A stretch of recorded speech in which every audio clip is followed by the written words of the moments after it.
नमस्कार, आप देख रहे हैं हरियाणा विशेष। मैं हूं आपके साथ सरिता तिवारी। करते हैं खबरों की शुरुआत। चंडीगढ़ में बीजेपी चुनाव समिति की बैठक हुई, जिसमें सीएम मनोहर लाल भी मौजूद रहे। बैठक में इलाहाबाद उपचुनाव को लेकर चर्चा की गई। बीजेपी प्रदेश अध्यक्ष ओपी धनखड़ ने बैठक के बाद कहा कि 17 उम्मीदवारों की सूची चुनाव समिति के सामने रखी गई है। धनखड़ ने कहा कि सभी 17 नामों को पार्टी हाईकमान के सामने रखा जाएगा और इसके बाद घोषणा नामों की जाएगी। हालांकि उन्होंने ये साफ कर दिया है कि उम्मीदवार बीजेपी का ही होगा और आज ही बीजेपी में शामिल हुए गोविंद कांडा के नाम पर भी बैठक में चर्चा हुई।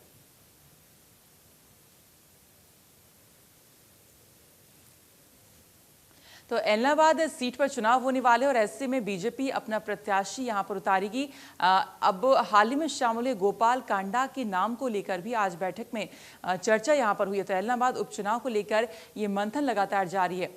वहीं आपको बता दें, एनएलओ से जो अजय चौटाला है वो यहाँ पर लड़ सकते हैं। अभय चौटाला आपको बता दें, और अब इसमें बीजेपी से कौन लड़ेगा, कौन दावेदार होगा, इसको लेकर मंथन लगातार जारी है। तो बीजेपी चुनाव समिति की जो बैठक है वो आज चल रही है।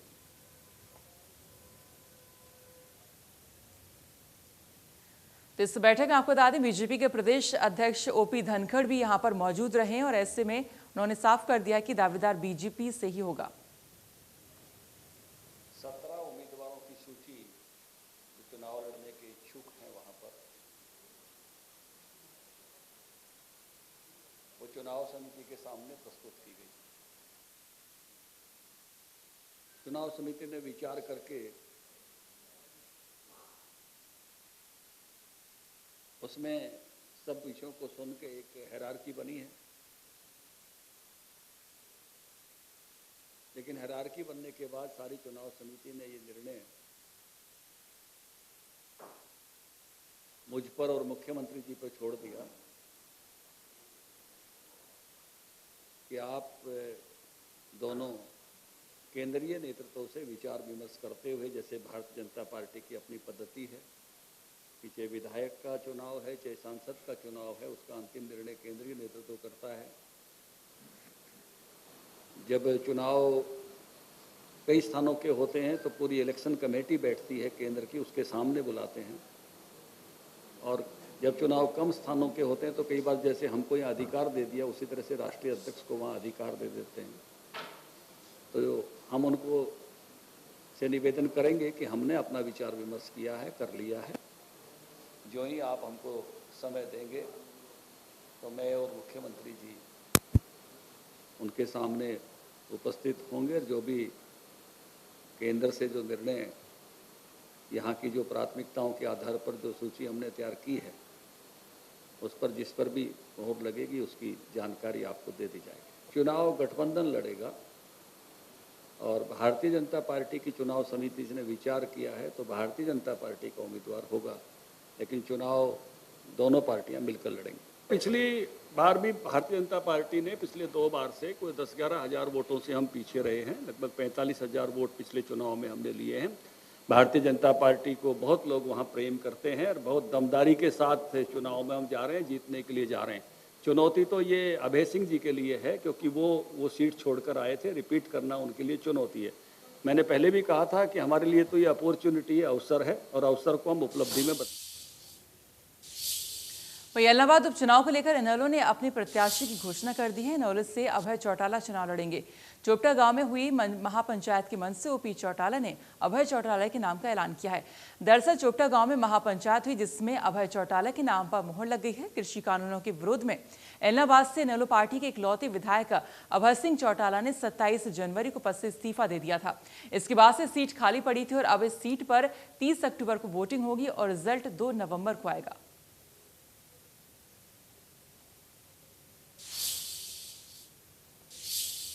अभय सिंह चौटाला ने कहा कि वे अब तक इनेलो के प्रत्याशी के तौर पर इलाहाबाद सीट से हैट्रिक जमा चुके हैं। उन्होंने कहा कि इनेलो इस उपचुनाव को जरूर जीतेगी। से अंदाजा लगा लो कि वो सारा रूरल बैकग्राउंड का एरिया है, टोटल किसान है उस इलाके में। हर आदमी खेती पर निर्भर करता है। अब उसका मुकाबला तो लुटेरों से हो सकता है। भाजपा लगातार लूटने में लगी हुई, कांग्रेस की सहयोगी है। लोग दोनों को सबक सिखाएंगे। इलाहाबाद उपचुनाव को लेकर भूपेंद्र हुड्डा ने कहा कि उपचुनाव में कांग्रेस की जीत होगी। उन्होंने कहा कि कांग्रेस उम्मीदवार का फैसला 5 अक्टूबर को हो सकता है। कांग्रेस पार्टी जीतेगी, प्रत्याशी का भी करेंगे फैसला। 5 तारीख को मीटिंग हमारी। कांग्रेस पार्टी जीतेगी, प्रत्याशी का भी करेंगे फैसला। 5 तारीख को मीटिंग हमारी। सीएम मनोहर लाल ने कहा कि किसानों की सबसे ज्यादा फसलों को एमएसपी पर खरीद हरियाणा में हो रही है। साथ ही उन्होंने कहा कि हरियाणा में देश भर में सबसे ज्यादा गन्ने का भाव दिया जा रहा है। सीएम मनोहर लाल ने विरोधियों पर तीखा वार करते हुए कहा कि विपक्ष आज तक कृषि कानूनों में कुछ नहीं बता पाया, बावजूद इसके सिर्फ विरोध के लिए विरोध किया जा रहा है, जो कि ना तो किसानों के हित में है और ना ही देश के हित में है। नहीं तो 3-4 फसलों की एमएसपी घोषित होती थी, बाकी तो होती नहीं थी। धान की हो गई, गेहूं की हो गई और गन्ने की हो गई। ज्यादा बाद में सरसों कपास ये जुड़ गई थी, और कोई की थी? न कभी ज्वार की, न बाजरे की, न मक्के की, न दालों की, कभी एमएसपी घोषित नहीं की। एमएसपी पर कानून बनाओ। हमारा कहना है कि सन 66 में 65 में एक एमएसपी आया था, तो 65 से लेकर के 2014 तक आप कितनी बार सरकार में आए हो? कानून बनाना था तब क्यों नहीं बनाया? 66 से 2014 बीच में, ठीक है, हमारी भी थोड़े दिन सरकार अटल जी के समय 5-6 साल रही, वरना तो लगातार यही रहे हैं। कानून बना लेते उस समय। ये एक इंडिकेटिव प्राइस होती है कि इस प्राइस पर सरकार खरीदे तो सरकार इस प्राइस पर खरीदे, बाजार वाले खरीदे तो बाजार वाले खरीदे। लेकिन ये भी बाजार में उसकी डिमांड कितनी है, उसकी प्रोडक्शन कितनी है, डिमांड एंड सप्लाई के ऊपर कीमत निर्भर होती है। ये इंडिकेटिव है। हमने फिर भी हरियाणा में, जो हालांकि बाकी प्रदेशों के गले नहीं उतर रहा, हरियाणा ने क्यों कर दिया ये? हमने 11-12 फसलें ऐसी हैं जो एमएसपी पर घोषित कर दी हैं कि हम खरीदेंगे। और एक पिछली बार का प्रयोग हमारा बाजरा का, उसमें हमको धोखा हुआ। धोखा क्या हुआ कि बाजरा तो हमने खोल दिया, अभी 2150 खरीदेंगे। हमारे बाजरे के अलावा राजस्थान सारा कूद पड़ा, स्मगलिंग करके बाजरा ले आया। 2 लाख मीट्रिक टन बाहर से आया है। और हो सकता है कुछ थोड़ा बहुत ये बठिंडा का एरिया और ये फाजिलाबाद और फाजिलका का पंजाब का भी घुसाया हो, क्योंकि बाजरा थोड़ा बहुत उधर भी होता है। तो ये बाजरे की कीमत हम अपने प्रदेश के लोगों को देंगे। तुमने कहा कि ठीक है, जो कीमत अभी जैसे कृषि मंत्री ने बताया, उस दिन जो कीमत थी 2250 में से 1650 घटा के 600 रुपया हमने घोषित कर दिया कि एक क्विंटल के हिसाब से 600 रुपया नगद दे देंगे। अब कम से कम जो सस्ता लेकर के अंदर भर के व्यापारी बैठा है वो तो नहीं बेचेगा, राजस्थान वाला आएगा वो नहीं बेचेगा। हमारे पास पता है कि किस किसान के कितने एकड़ मेरी फसल मेरा बेरा का लाभ हो गया। हमको किस किसान ने इतना एकड़ बाजरा बो रखा है, उसको उतना पैसा उठा करके हम 7 अक्टूबर के आसपास उसके खाते भेज देंगे, जा भाई बेच किसी भाव। फिर हमने ये भावांतर भरपाई शुरू की। भावांतर भरपाई में शुरू तो किया था ये किसके लिए? सब्जी और फलों के लिए। क्योंकि बहुत अवसर ऐसे आते हैं जब सब्जी बहुत ज्यादा हो जाती है और वो मंडी में बेचने ले जाता, वो सड़कों पर फेंक देता है, टमाटर फेंक देता है, आलू फेंक देता है, प्याज फेंक देता है, गल जाते हैं पड़े पड़े। हमने कहा नहीं, खाने की चीज है, फेंको नहीं। जिस भाव बिकता बेचो, ये फार्म ले आओ, उस एरिया के रेट के हिसाब से आपकी अगर कीमत पूरी नहीं हुई तो वो पैसा भावांतर भरपाई का हम देंगे। इससे बड़ी और कोई बात हो सकती है? कि नफा थारा घाटा सरकार का। किसान नेता है तो इनकी जानकारी हमें मिलनी चाहिए, और उसका विरोध क्या जो कर रहे हैं उनकी जानकारी भी होनी चाहिए। एक बहस का ये मुद्दा ये किसान वर्ग में बनना चाहिए, क्योंकि हमारा मानना यह है कि जो विरोध कर रहे हैं उनको इन कानूनों से इसका क्या लाभ होगा, क्या हानि होगी, इसका कोई सरोकार नहीं है। केवल राजनीतिक तौर पर सरकार के विरोध में, क्योंकि उनको ये पता है चाहे केंद्र सरकार में नरेंद्र मोदी जी मुख्य प्रधानमंत्री हो और चाहे हरियाणा में हम मुख्यमंत्री, अपनी बीजेपी की सरकार चल रही है, अब साझा सरकार चल रही है, हम जैसे जैसे काम आगे कर रहे हैं कुछ पॉलिटिकल पार्टियों के पैर लड़खड़ाए हुए हैं कि अगर हम कोई मुद्दा ढूंढ करके और उसमें जनता में भड़काएंगे नहीं जनता को, तो लोग हमारे साथ कैसे लगेंगे। तो उन्होंने एक ये मुद्दा छांट लिया और इस चीज का विरोध करना है, उसमें चाहे कांग्रेस के लोग हों चाहे वामपंथी हो। शुरुआत तो की गई है वामपंथियों द्वारा। अब चूंकि वामपंथियों का नेतृत्व इतना तो है नहीं कि वे जनता में सरकार बना लेंगे। अब इसमें तवे पर रोटियां सेकना चाहती है कांग्रेस कि भाई इसको भड़का दो, समर्थन, आंदोलन को समर्थन, ये समर्थन, वो समर्थन, और बीच बीच में वो सहायता भी करते हैं, उनके लोग भी भेजते हैं। सबसे पहले नेता विपक्ष भूपेंद्र हुड्डा इंद्री अनाज मंडी में पहुंचे और धान खरीद व्यवस्था का जायजा लिया, और इसके बाद इंद्री अनाज मंडी में पहुंची और धान खरीद व्यवस्था का जायजा लेते हुए उन्होंने किसानों से बातचीत की। हुड्डा ने कहा कि पीआर धान 15 जून को लगाई जाती है, वहीं फसल 80 से 85 दिनों में पककर तैयार हो जाती है, लेकिन सरकार ने अब तक धान की खरीद शुरू नहीं की, जिसके कारण अन्नदाता परेशान हो चुका है। भाई प्लीज चुप रही हो, कोई बोलेगा नहीं। 5 मिनट। आज मैं इंद्री मंडी और यहाँ पे भी आया हूँ, गाड़वा भी गया हूँ और अभी आया हूँ यहाँ से कुरुक्षेत्र में। मेरा कार्यक्रम पहले से था क्योंकि इस सरकार को खरीद तो करनी चाहिए थी 15 सितंबर से, क्योंकि जो ये जो धान पैदा होता है ये हाइब्रिड है और सरकार ने 15 वो कर रखी थी भाई जब तक है 80 दिन 85 दिन में फसल हो जाती है, तो 10 तारीख सितंबर को लोगों की फसल आ गई थी, तो 15 से शुरू करना चाहिए।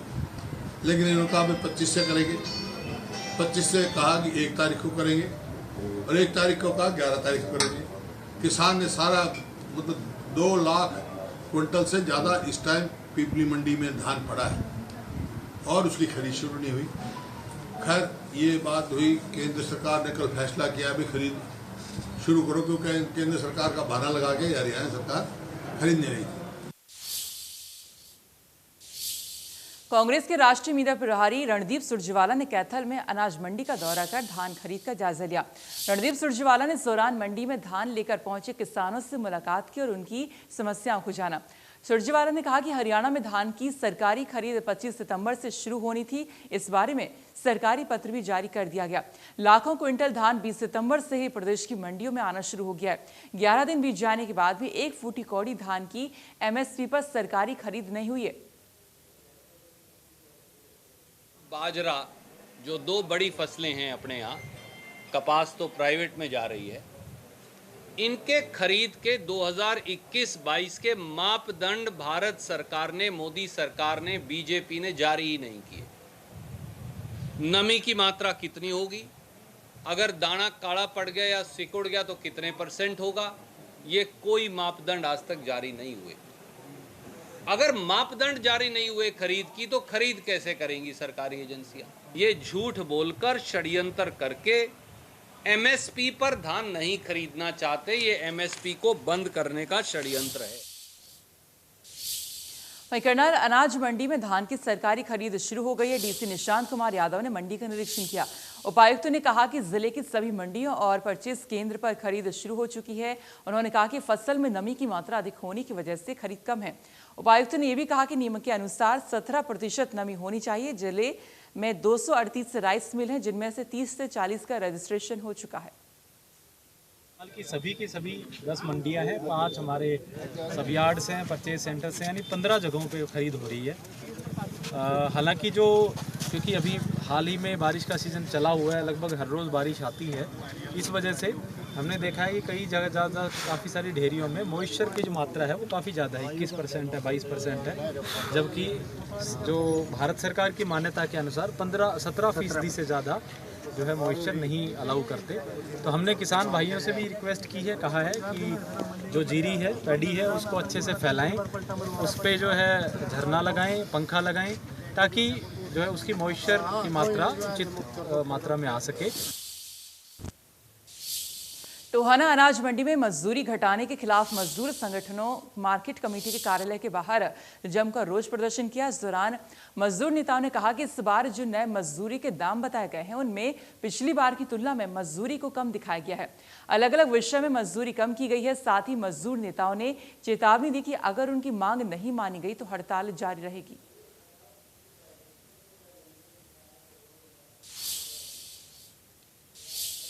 केंद्रीय राज्य मंत्री कृष्णपाल गुर्जर ने कांग्रेस पर हमला बोलते कहा कि कांग्रेस पूरे देश में बिखर चुकी है। कांग्रेस के पास न नेता है, न नेतृत्व और न ही नीति है। उन्होंने पंजाब में कांग्रेस की खींचतान पर कहा कि कांग्रेस पूरे देश में बिखर गई है। कृष्णपाल गुर्जर देश की आजादी के 75 साल पर मनाए जा रहे अमृत महोत्सव के तहत सेक्टर 31 से टाउन पार्क में पौधारोपण करने पहुंचे थे। इस दौरान उन्होंने कहा कि अमृत महोत्सव और प्रधानमंत्री नरेंद्र मोदी के जन्मदिन के पखवाड़े के तहत सामाजिक कार्य में कार्यकर्ता लगे हुए हैं। देखिए, ये साल देश की आज़ादी का अमृत महोत्सव के रूप में आदरणीय मोदी जी की सरकार ने बनाने का फैसला किया है। तो अमृत महोत्सव में जगह जगह देश के लिए अनेक कार्यक्रम, जिन्होंने देश के कारण जिनको आज़ादी मिली, उन शहीदों को याद करना, उनकी याद में सामाजिक कार्य करना, उनके जीवन से लोगों को अवगत कराना और इस अमृत महोत्सव के रूप में सामाजिक कार्य करना है। फतेहाबाद के नागरिक अस्पताल में देर रात एक नवजात बच्ची की मौत हो गई, जिसके बाद परिजनों ने सुबह अस्पताल में हंगामा करना शुरू कर दिया और ड्यूटी पर मौजूद डॉक्टर को सस्पेंड करने की मांग की। परिजनों ने नर्सरी से बच्चे का शव लेने से इनकार कर दिया। परिजनों ने डॉक्टर और स्टाफ पर लापरवाही के आरोप लगाए हैं। बच्चे के पिता ने कहा कि अस्पताल की लापरवाही के चलते उनके बच्चे की मौत हो गई है। महिला का जब अल्ट्रासाउंड हुआ तो उसमें 3 किलो से ऊपर वजन बताया गया, जिसके आधार पर ऑपरेशन कर दिया गया, लेकिन बच्चे का वजन 2 किलो से कुछ ज्यादा ही निकला। इसके बाद देखभाल में लापरवाह के आरोप जड़े गए। वहीं उन्होंने स्टाफ को रात को ड्यूटी के समय सोने के आरोप में जड़ते हुए वीडियो बना ली। 28 और 29 तारीख को मैं मेरी वाइफ को यहाँ लाया था, प्रेगनेंट थी, तो इन्होंने रात को 3 बजे मांगे थे। अगले दिन सुबह तक इन्होंने नॉर्मल कहते रहे और 10 बजे ठीक कहते कि ये अल्ट्रासाउंड करवा के लाओ। 11 बजे मैं नीचे पहुँचा, 1 घंटे में नीचे उन्होंने अल्ट्रासाउंड कर दिया। अल्ट्रासाउंड में रिपोर्ट आई 3 किलो 800 ग्राम का बच्चा है। इन्होंने मुझसे प्रेशर दिया कि बच्चे का है वजन ज़्यादा, इसका ऑपरेशन ही होगा, ऐसे नॉर्मल डिलीवरी नहीं होगी, थोड़ा ऊँचा होगा। ठीक है जी। फिर मैंने आज साइन कर दिए। साइन करने के बाद इन्होंने जब बच्चा पैदा हुआ तब बच्चा पैदा हुआ 2 किलो 440 ग्राम का। फिर मैंने उनसे कहा कि मेरा बच्चा हल्का पैदा हुआ, क्या बात है। फिर एक बात और जी, ये उस दिन के अभी तक जो जिन्होंने मेरे वाइफ का ऑपरेशन करा था वो स्टाफ अभी तक नहीं आया। आज 5वां दिन है। साइबर सिटी गुरुग्राम में महंगे पेट्रोल ने आखिरकार शतक पूरा कर दिया है। शहर में पेट्रोल के दाम 100 रुपये 12 पैसे प्रति लीटर यहां पर पहुंच गया है। डीजल के दाम में भी रविवार को बढ़ोतरी दर्ज की गई है। जिले में डीजल का रेट 91 रुपये 49 पैसे पर पहुंच गया है। हमारे संवाददाता ने पेट्रोल डीजल के बड़े दामों पर जायजा लिया, देखिए। गुरुग्राम में पेट्रोल ने आखिरकार अपना शतक जमा लिया, यानी कि 100 से पार गुरुग्राम में पेट्रोल पहुंच गया है। कल 99 रुपये 88 पैसे था पेट्रोल का दाम गुरुग्राम में, लेकिन अगर आज की बात करें तो आज 100 रुपये 12 पैसे पहुंच गए, यानी कि 24 पैसे की बढ़ोतरी आज भी पेट्रोल के दामों में दर्ज की गई है। और लगातार जो है पेट्रोल के दाम बढ़ रहे हैं और सीधे सीधे लोगों की जेब के ऊपर इसका असर पड़ रहा है, क्योंकि जिस तरह से महंगाई बढ़ी, कुछ बीच में ज़रूर रफ्तार धीमी हुई थी पेट्रोल और डीजल की, लेकिन 24 सितंबर से एक बार फिर से लगातार हर रोज़ पेट्रोल और डीजल के दाम बढ़ रहे हैं। और जिस तेज़ी से दाम बढ़ रहे हैं, ऐसा लगता है कि आने वाले समय में भी जल्द कोई राहत मिलती नज़र आ नहीं रही है। लोगों से भी पूछते हैं, 100 रुपये से पार हो गया आज पेट्रोल का दाम। जेब के ऊपर असर पड़ रहा है इसका? हाँ जी, बहुत असर पड़ रहा है। और लोगों इसको कि महंगाई के इस दौर में अगर पेट्रोल और डीजल के दाम यूं ही बढ़ते रहेंगे तो ना केवल जो निजी वाहन है उन लोगों को, बल्कि जो कमर्शियल वाहन है उसके ऊपर भी, उनके किराए में भी बढ़ोतरी होगी और दूसरे जो चीज़ें हैं उसके दाम भी बढ़ेंगे। 100 से पार पेट्रोल पहुंच गया और डीजल के दाम भी बढ़ रहे हैं। कितना मुश्किल हो रहा है? घना ही मुश्किल है साहब, बड़ा महंगाई में तो बहुत तेज है। डीजल तो महंगा हो गया, पेट्रोल भी महंगा हो गया। तो पेट्रोल और डीजल के बढ़ते दामों के बीच लोगों को अब चिंता यही है कि आखिरकार इस महंगाई के दौर में उन्हें राहत कब मिलेगी। डीजल की भी अगर बात कर लें तो डीजल भी जो है बहुत ज़्यादा अछूता नहीं है पेट्रोल से। आज अगर डीजल की बात करें तो डीजल का जो रेट है 91 रुपये 49 पैसे जो है वो हो चुका है गुरुग्राम में, और लगातार जो है ये बढ़ोतरी डीजल और पेट्रोल के दाम में देखने को मिल रही है। गुरुग्राम से राजू। और फिलहाल इसी के साथ हरियाणा विशेष में इतना ही, लेकिन आगे खबरें जारी हैं। आप देखते रहिए इंडिया न्यूज़ हरियाणा। नमस्कार।